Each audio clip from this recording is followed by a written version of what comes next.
For me, is there's stuff flying over military installations and no one knows what it is, and it isn't ours. Stuff's flying over the top of your most sensitive installations and it's not ours and no one knows whose it is. You should find out what it is and tell us. So you're on an intel committee, they don't even tell you what's going on? Well, I think they tell us what's going on. I mean, there's stuff flying over the top of our military installations and they don't know who's flying it. They don't even know what it is. So that's a problem. We need to find out if we can.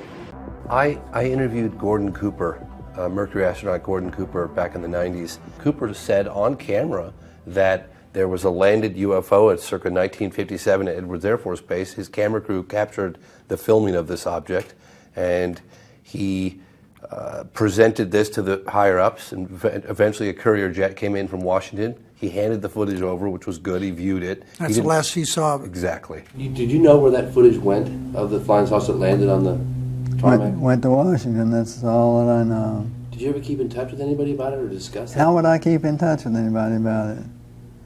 There's no way within the military or within the government of keeping track of something that is classified unless you're directly involved in it, and I was not.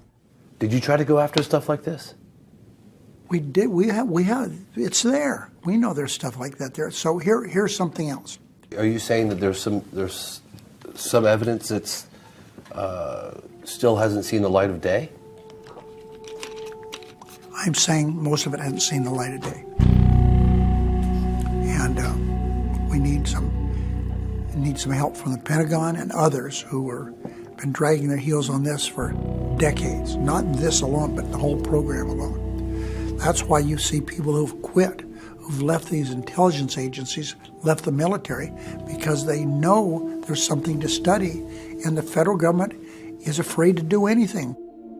Do you believe, based on your decade of serving in the U.S. government on this question, that the U.S. government has in its possession any material from one of these aircrafts?